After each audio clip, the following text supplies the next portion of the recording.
عقیدہ کسے کہتے ہیں؟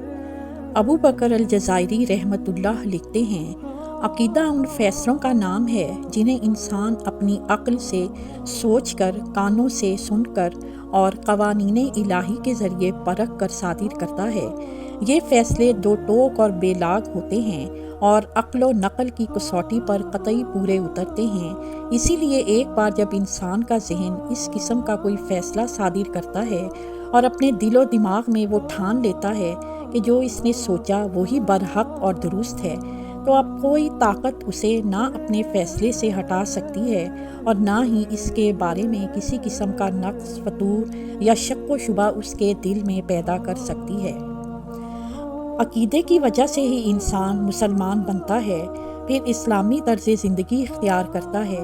جیسے کوئی عمارت بنیاد کے بغیر قائم نہیں رہ سکتی، اسی طرح عقیدے کے بغیر اسلامی طرز زندگی کو اختیار نہیں کیا جا سکتا۔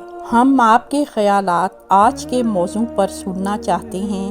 آپ اس تعلیم کو اپنی زندگی میں کیسے شامل کرتے ہیں؟ اپنے خیالات نیچے دیے گئے کومنٹس میں شیئر کریں۔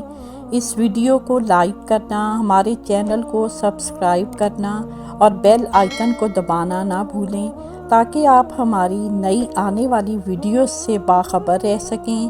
آپ کی قیمتی رائے ہمارے لیے اہم ہے اور ہم ہر کومنٹ کو پڑھتے ہیں۔ اس ویڈیو کو دیکھنے کا شکریہ۔